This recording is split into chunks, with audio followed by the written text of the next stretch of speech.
Hello friends, આપણી YouTube channel game changing સાયકોલોજીમાં આપ સૌનું હાર્દિક સ્વાગત છે। આજના વિડીયોમાં આપણે પ્રોબેશન ઓફિસર, ચીફ ઓફિસર તેમજ અન્ય સરકારી પરીક્ષાઓ માટે મનોવિજ્ઞાન પૂછાય છે તો એની ચર્ચા કરીશું। એ ઉપરાંત પ્રોબેશન ઓફિસર માટે જે હાલમાં નવો અભ્યાસક્રમ આવ્યો છે એ અંતર્ગત આજના વિડીયોમાં આપણે મનોવિજ્ઞાનનો જે ટોપિક છે બુદ્ધિ, તો બુદ્ધિમાં બુદ્ધિનું માપન કઈ રીતે કરવામાં આવે છે એની ચર્ચા કરીશું। તો બુદ્ધિ અંગેના પણ 5 વિડીયો છે, એટલે અગાઉના વિડીયો તમે ન જોયા હોય તો જોઈ લેવા વિનંતી। એ ઉપરાંત જે વિદ્યાર્થીઓનું જીસેટ, જે વિદ્યાર્થીઓનું મનોવિજ્ઞાન છે એવા વિદ્યાર્થીઓ માટે જીસેટ અને યુજીસી નેટ માટે પણ આ વિડીયો અગત્યનો સાબિત થશે। તો સૌપ્રથમ જોઈએ બુદ્ધિનું માપન, મેઝરમેન્ટ ઓફ ઇન્ટેલિજન્સ। તો બૌદ્ધિક માપન સૂત્રની રીતે સમજવામાં આવે છે। તો બુદ્ધિનું માપન સમજવા માટે માનસિક વય અને બુદ્ધિઆંકના ખ્યાલો સમજવા જરૂરી છે। હવે માનસિક વય કોને કહેવામાં આવે છે? તો વ્યક્તિ જે પર્યાવરણમાં રહે છે તેના સંબંધમાં તેના માનસિક વિકાસની કક્ષા એટલે તેની માનસિક વય। કે વ્યક્તિ જે પર્યાવરણમાં રહે છે એટલે કે જે વાતાવરણમાં રહે છે એના સંબંધમાં તેના માનસિક વિકાસની જે કક્ષા હોય તેને માનસિક વય કહેવામાં આવે છે। કે કોઈ સમસ્યા આપી દેવામાં આવે, હવે બાળકને એ સમસ્યા આપી દેવામાં આવે તો એ સમસ્યામાંથી બહાર કઈ રીતે નીકળે છે તો એ માનસિક વય એમાં કહેવામાં આવે છે। જે બાળકની બુદ્ધિનું માપન કરવાનું હોય તેની હાલની શારીરિક ઉંમર કરતાં 2 કે 3 વર્ષ ઓછી ઉંમરની કસોટીની શરૂઆત કરવામાં આવે। ફોર એક્ઝામ્પલ, માની લો કે કોઈ બાળક 8 વર્ષનું છે, એની બુદ્ધિનું માપન કરવું છે તો હવે એ બાળકને શું કરવામાં આવે છે? તો 8 વર્ષનું છે એટલે 6 વર્ષના બાળકની જે માનસિક કસોટી બનાવવામાં આવી હોય તો એ કસોટી આપવામાં આવે છે। હવે જે 6 વર્ષના બાળકની કસોટી આપવામાં આવે અને એ તમામ સોલ્વ કરી નાખે એટલે કે બાળકની માનસિક વય 6 વર્ષની છે, હવે 7 વર્ષની આપવામાં આવે તો 7 વર્ષનાનું પણ સોલ્વ કરી નાખે છે। ત્યારબાદ 8 વર્ષના બાળકની કસોટી આપવામાં આવે છે તો ટૂંકમાં એના જે પણ કોઈ પ્રશ્ન સાચા આપે છે એ પ્રમાણે એનો માનસિક વય ગણવામાં આવે છે। વ્યક્તિએ આપેલા પ્રશ્નના સાચા ઉત્તરની સંખ્યાના આધારે તેની માનસિક વય નક્કી કરવામાં આવે છે। કસોટીના દરેક સાચા ઉત્તર દીઠ 2 માસની માનસિક વય ગણવામાં આવે છે। દરેક વર્ષની કસોટીમાં 6 પ્રશ્નો હોય છે, એટલે કે 8 વર્ષનું બાળક છે તો 8 વર્ષની જે કસોટી આપવામાં આવે તો એમાં 6 પ્રશ્ન આપવામાં આવે છે। કસોટી આપતી વખતે બાળક દ્વારા મોટામાં મોટી ઉંમરની કસોટી જે તેના સર્વ પ્રશ્નના જવાબ સાચા પડે તે આપી શકે તો એની પાયાની ઉંમર કહેવામાં આવે છે। ફોર એક્ઝામ્પલ, 8 વર્ષનું બાળક જે છે, હવે 10 વર્ષના બાળકના કસોટી જે બનાવવામાં આવી હોય એ તમામ જો સાચી પડે તો એવું કહેવામાં આવે છે કે આ બાળકની માનસિક વય 10 વર્ષના બાળક જેટલી છે। હવે જો બુદ્ધિઆંક, તો બુદ્ધિઆંકને બુદ્ધિલબ્ધિ પણ કહેવામાં આવે છે। બુદ્ધિઆંકનો ખ્યાલ સ્તન દ્વારા આપવામાં આવ્યો છે। તો આ અગત્યનો પ્રશ્ન છે, વારંવાર પૂછાય છે। જે વિદ્યાર્થીઓનું મનોવિજ્ઞાન છે એવા વિદ્યાર્થીઓ માટે જીસેટ માટે પણ અગત્યનું છે। બુદ્ધિઆંકનો ખ્યાલ કોના દ્વારા આપવામાં આવ્યો હતો? તો સ્તન દ્વારા આપવામાં આવ્યો છે। બુદ્ધિઆંક વ્યક્તિની બુદ્ધિ કક્ષા સૂચવે છે, એટલે કે જે બુદ્ધિઆંક જે છે તો વ્યક્તિનો IQ બતાવે છે। તો બુદ્ધિઆંક શોધવાનું સૂત્ર, તો બુદ્ધિઆંક બરાબર માનસિક વય છેદમાં શારીરિક વય ગુણ્યા 100। તો આ યાદ રાખવાનું છે, ખૂબ જ અગત્યનું સૂત્ર છે બુદ્ધિઆંક માટેનું। તો માનસિક વય છેદમાં શારીરિક વય ગુણ્યા 100, એટલે આ પ્રોબેશન ઓફિસર માટે પણ પૂછાય છે, ઘણી બધી ટાટની પરીક્ષામાં પણ પૂછાય છે। બુદ્ધિઆંકનું સૂત્ર શું છે? તો ઉપર માનસિક વય આવશે અને નીચે શારીરિક વય આવશે, ગુણ્યા 100 કરો એટલે તમને બુદ્ધિઆંક મળશે। ફોર એક્ઝામ્પલ, બાળકની વાસ્તવિક શારીરિક ઉંમર 7 વર્ષની છે અને 6 માસ એટલે કે 90 માસ છે, જ્યારે તેની માનસિક કસોટી 108 માસની છે તો એનું સૂત્ર છે કે 108 જે છે એની માનસિક વય છે ભાગ્યા 90 એની શારીરિક વય ગુણ્યા 100 કરશો એટલે એ બાળકનો બુદ્ધિઆંક 120 આવશે। હવે જો બુદ્ધિ કસોટીઓ, તો બુદ્ધિનું માપન કરવા માટે ઉપયોગમાં લેવાતી કસોટીને બુદ્ધિ કસોટી કહેવામાં આવે છે। કે જે બુદ્ધિનું માપન કરતી હોય એવી કસોટીને બુદ્ધિ કસોટી કહેવામાં આવે છે। બુદ્ધિ કસોટીના વિવિધ પેટા પ્રકારો પડે છે। એક જ સમયે એક જ વ્યક્તિને આપી શકાય તેવી કસોટીને વ્યક્તિગત બુદ્ધિ કસોટી કહેવામાં આવે છે। તો અહીંથી પણ તમને પ્રશ્ન પૂછાઈ શકે બુદ્ધિ કસોટીના પ્રકારો, તો શબ્દ પરથી ખબર પડી જાય કે એક જ સમયે એક જ વ્યક્તિને આપણે કસોટી આપીએ તો એને શું કહેવામાં આવે છે? વ્યક્તિગત બુદ્ધિ કસોટી કહેવામાં આવે છે। એક સમયે એક સાથે અનેક લોકોને આપી શકાય તેવી કસોટીને સામૂહિક બુદ્ધિ કસોટી કહેવામાં આવે। કે ફોર એક્ઝામ્પલ, એક ક્લાસમાં હોય, હવે એક જ સમયે 30 વિદ્યાર્થીઓને આપવામાં આવે તો એવી કસોટીને શું કહેવામાં આવે છે? તો સામૂહિક બુદ્ધિ કહેવામાં આવે છે। આ ઉપરાંત જે કસોટીમાં માત્ર લેખિત પ્રશ્નો હોય અને જેના જવાબો લેખિત સ્વરૂપે આપવાના હોય એને શાબ્દિક કસોટી કહેવામાં આવે છે। તો અહીંથી બીજો એક પ્રકાર પડે છે શાબ્દિક કસોટી. તો જે કસોટીમાં માત્ર લેખિત પ્રશ્ન હોય, એટલે કે તમને પ્રશ્નપત્ર આપી દેવામાં આવે અને એમાંથી તમારે આન્સર લખવાના હોય, તો એવી કસોટીને શું કહેવામાં આવે છે? શાબ્દિક કસોટી કહેવામાં આવે છે. જે કસોટીમાં ચિત્ર વડે કે કોઈ ક્રિયા દ્વારા બુદ્ધિનું માપન થાય અને શબ્દોનો ઓછામાં ઓછો ઉપયોગ કરવામાં આવે તો એને અશાબ્દિક કે ક્રિયાત્મક કસોટી કહેવામાં આવે છે. કે તમને કોઈ પણ જાતની સૂચના અથવા તો સૂચના આપ્યા વગર અથવા તો થોડી ઘણી શબ્દોમાં સૂચના આપવામાં આવે અને પછી કાર્ય કરવાનું હોય તો એવી કસોટીને અશાબ્દિક કસોટી કહેવામાં આવે છે. એમાં તમારે ક્રિયાત્મક કંઈક કાર્ય કરવાનું હોય તો એવી કસોટીને અશાબ્દિક અથવા તો ક્રિયાત્મક કસોટી કહેવામાં આવે છે. તો બુદ્ધિ કસોટીના પ્રકારો: એક તો વ્યક્તિગત કસોટી, એક જ સમયે એક જ વ્યક્તિને આપવામાં આવે અને વ્યક્તિગત કસોટી કહેવામાં આવે. ત્યારબાદ છે સામૂહિક બુદ્ધિ કસોટી, એટલે કે એક સમયે ઘણા બધા વ્યક્તિઓને એક સાથે તમે આપી શકો તો એને સામૂહિક કસોટી કહેવામાં આવે છે. ત્યારબાદ છે શાબ્દિક કસોટી. તો જે કસોટીમાં માત્ર લેખિત પ્રશ્ન હોય અને જવાબો પણ લેખિતમાં આપવાના હોય એવી કસોટીને શાબ્દિક કસોટી કહેવામાં આવે છે. અને જે કસોટીમાં ઓછામાં ઓછા શબ્દોનો ઉપયોગ કરવામાં આવે અને કોઈ શબ્દ દ્વારા, કોઈ ચિત્ર દ્વારા અથવા તો ક્રિયા કરીને કોઈ કાર્ય કરવાનું હોય તો એવી કસોટીને અશાબ્દિક કે ક્રિયાત્મક કસોટી કહેવામાં આવે છે.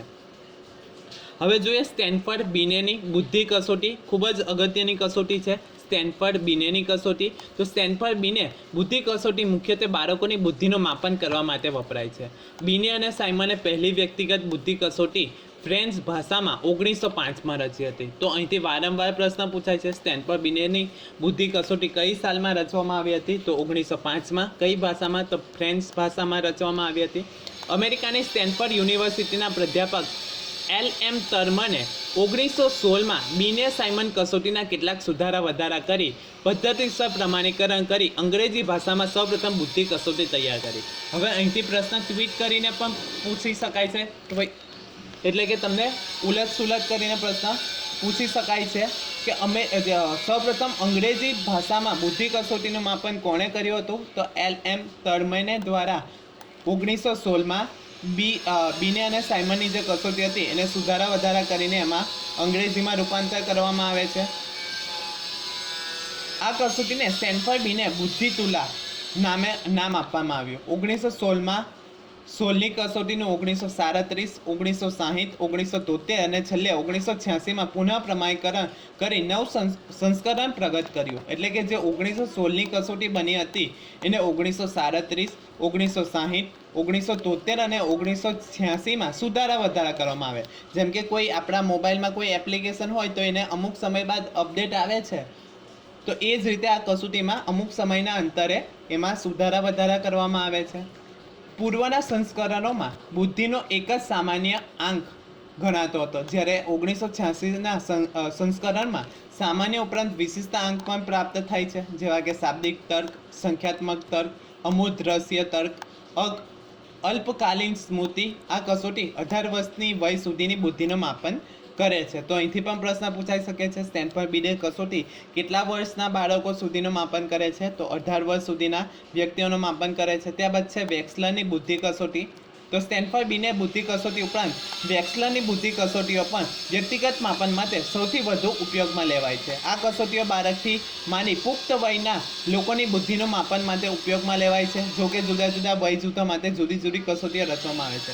એટલે કે વેક્સલરની બુદ્ધિ કસોટી છે તો એ બાળકોથી લઈને પુખ્ત વયના લોકો સુધીનું માપન કરે છે. એમાં જુદા જુદા વય જૂથ માટે અલગ અલગ કસોટીઓની રચના કરવામાં આવી છે.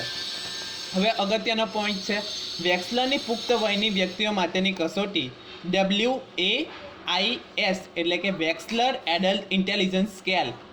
તો આ અગત્યનું છે, ઘણી બધી વખત ફૂલ ફોર્મ પણ પૂછાયું છે. WAIS એટલે કે વેક્સલર એડલ્ટ ઇન્ટેલિજન્સ સ્કેલ 16 વર્ષથી માંડીને 64 વર્ષ સુધીના પુખ્ત વયના લોકોનું માપન કરે છે. તો અહીંથી પણ પ્રશ્ન પૂછાઈ શકે છે WAIS કેટલા વર્ષ સુધીની વ્યક્તિનું માપન કરે છે? તો 16 વર્ષથી લઈને 64 વર્ષ સુધીના પુખ્ત વયના લોકોનું માપન કરે છે. આ કસોટીમાં સમગ્ર બુદ્ધિઆંક ઉપરાંત બુદ્ધિના શાબ્દિક આંક અને ક્રિયાત્મક આંક મળે છે. વેક્સલરની પુખ્તો માટેની બુદ્ધિ કસોટીમાં માહિતી, સમજ, ગણિત, આંકડાઓનું પુનરાવર્તન, સામ્ય શોધવું, શબ્દ ભંડોળ, ઘન ગોઠવવા, ચિત્રપૂર્તિ જેવા વિભાગોના સંદર્ભમાં બુદ્ધિનું માપન કરવામાં આવે છે. એટલે કે જે પુખ્તો માટે કસોટી બનાવવામાં આવી છે તો એમાં અમુક માહિતી હોય, સમજ હોય, ગણિત હોય, આંકડાનું પુનરાવર્તન થતું હોય, શબ્દ ભંડોળ હોય યા ચિત્ર પૂર્તિ કરવાનું હોય એ રીતે વ્યક્તિનું માપન કરવામાં આવે છે. વેક્સલરની બુદ્ધિ કસોટીમાં 11 ઉપકસોટીઓ છે, જેમાંથી 6 ઉપકસોટીઓ શાબ્દિક સ્વરૂપની છે અને 5 જે છે એ કાર્યાત્મક સ્વરૂપની છે. તો કાર્યાત્મક કસોટીનું બીજું નામ શું છે? તો આપણે શું જોયું હતું? તો શાબ્દિક કસોટી નથી, એટલે કે બિનશાબ્દિક કસોટી છે. એટલે કે આજે 5 જે છે એ કાર્યાત્મક છે, બિનશાબ્દિક કસોટી તરીકે ઓળખાય છે. 1981માં પુખ્ત માટેની કસોટીનું સંશોધિત સ્વરૂપ એટલે કે એને અપડેટ કરવામાં આવે છે, એ બહાર પાડવામાં આવે છે, જે WAISR તરીકે ઓળખવામાં આવે છે. આર એટલે revise, Wechsler adult intelligence scale revise, તો એ રીતે ઓળખવામાં આવે છે. તો આ ફૂલ ફોર્મ પણ યાદ રાખવાનું છે. વેક્સલરની બાળકો માટેની કસોટી એટલે કે WISC, તો આનું ફૂલ ફોર્મ પણ યાદ રાખવાનું છે, વેક્સલર ઇન્ટેલિજન્સ સ્કેલ ફોર ચિલ્ડ્રન, જે કયા વર્ષ સુધીના બાળકોનું માપન કરે છે? તો 6 થી 16 વર્ષના બાળકોની વ્યક્તિત્વનું બુદ્ધિનું માપન કરવામાં આવે છે. ત્યારબાદ અગત્યનું છે WPPSI, જે છે તો અગાઉની જે જીસેટની પરીક્ષા છે તો એમાં ફૂલ ફોર્મ પૂછાયું હતું. WPPSI નું ફૂલ ફોર્મ શું છે? તો Wechsler preschool primary scale for intelligence scale. તો આ યાદ રાખવાનું છે, ઇન્ટેલિજન્સ. તો Wechsler preschool primary scale for intelligence, જે 4 થી 6.5 વર્ષના બાળકોની સમગ્ર બુદ્ધિનું કાર્યાત્મક રીતે માપન કરવામાં આવે છે. ત્યારબાદ છે રેવનની બુદ્ધિ કસોટી, રેવન ઇન્ટેલિજન્સ ટેસ્ટ તરીકે ઓળખાય છે. રેવન દ્વારા ભાષા અને સાંસ્કૃતિક અસરથી મુક્ત બુદ્ધિ કસોટી રચવામાં આવે છે, જે શૈક્ષણિક ક્ષેત્રે માપન માટે વપરાતી અશાબ્દિક કસોટી છે. કે રેવનની બુદ્ધિ કસોટી જે છે તે અશાબ્દિક છે, એટલે કે ક્રિયા દ્વારા એનું માપન કરવામાં આવે છે. આ કસોટી રેવન પ્રોગ્રેસિવ મેટ્રિક્સના નામથી જાણીતી છે. તો પ્રશ્ન પૂછાઈ શકે છે, પ્રોગ્રેસિવ મેટ્રિક્સની કસોટી કઈ છે? તો રેવનની પ્રોગ્રેસિવ મેટ્રિક્સ કસોટી છે. જેસી રેવન દ્વારા 1936માં આ કસોટીની રચના કરવામાં આવી છે. અમૂર્ત તર્કના માપન માટે આ કસોટી ખૂબ જ ઉપયોગી છે. આ કસોટી 5 વર્ષથી ઉંમરના બાળકોથી માંડીને પુખ્ત ઉંમરના લોકોનું બુદ્ધિનું માપન કરવામાં આવે છે. આ કસોટીમાં 60 બહુ વૈકલ્પિક પ્રશ્નો સરળતાથી અઘરા ક્રમમાં ગોઠવેલા છે. એટલે કે 60 પ્રશ્ન જે છે તો એ MCQ બેઝમાં, એટલે કે મલ્ટી ચોઇસ ક્વેશ્ચન જે હોય એ રીતે બહુ વૈકલ્પિક પ્રશ્નો જોવા મળે છે. કસોટી આપનાર વ્યક્તિને અહીં દરેક પ્રશ્નમાં તહેને પૂર્ણ બનાવવા ખુદથી કડી શોધવાનું કહેવામાં આવે છે. ઘણી તરેહો 6x6, 4x4 યા 2x2ના સ્કેલમાં સંકુલવામાં પૂછવામાં આવે છે. વિવિધ શક્તિઓ ધરાવતા અલગ અલગ પ્રકારના લોકો માટે 3 અલગ અલગ પ્રકારના સંકલ્પનાવાળી કસોટીઓની રચના કરવામાં આવે છે. ત્યારબાદ છે કોફમેન બુદ્ધિ કસોટી.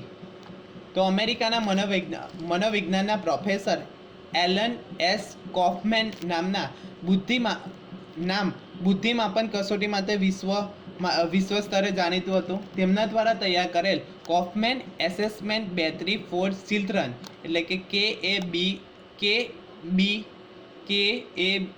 KABC જે છે તો એનું ફૂલ ફોર્મ યાદ રાખવાનું છે, કોફમેન એસેસમેન્ટ બેટરી ફોર ચિલ્ડ્રન, એટલે કે KABC. અન્ય બુદ્ધિ કસોટીઓ શૈક્ષણિક માપનના ક્ષેત્રે ખૂબ જ જાણીતી છે. ઉપરાંત કોફમેન બ્રીફ ઇન્ટેલિજન્સ ટેસ્ટ, તો આ પણ યાદ રાખવાનું છે. KBIT નું ફૂલ ફોર્મ શું છે? તો કોફમેન બ્રીફ ઇન્ટેલિજન્સ ટેસ્ટ તરીકે ઓળખાય છે અને તેની દ્વિતીય આવૃત્તિ પણ મહત્વની છે. ઉપરાંત કોફમેન એડોલસન્ટ એન્ડ એડલ્ટ ઇન્ટેલિજન્સ ટેસ્ટ, તો KAIT નું ફૂલ ફોર્મ પણ યાદ રાખવાનું છે, કોફમેન એન્ડ એડલ્ટ ઇન્ટેલિજન્સ ટેસ્ટ જે છે તો એ પુખ્તોના બુદ્ધિમાપન માટે જાણીતી છે. 2004-05ના વર્ષમાં તેની કસોટીનું પુનઃસંસ્કરણ કરવામાં આવે છે, એટલે કે સુધારા વધારા કરીને અપડેટ કરવામાં આવે છે. બુદ્ધિમાપન ઉપરાંત શૈક્ષણિક સિદ્ધિના માપન માટે પણ કોફમેન દ્વારા કસોટી રચવામાં આવે છે. આશા રાખું છું કે તમને આ વિડીયોમાં સમજ પડી ગઈ હશે, અને જો તમને આ વિડીયો પસંદ પડ્યો હોય તો વધુમાં વધુ લાઇક કરો, શેર કરો અને અમારી ચેનલને સબસ્ક્રાઈબ કરો. Thank you.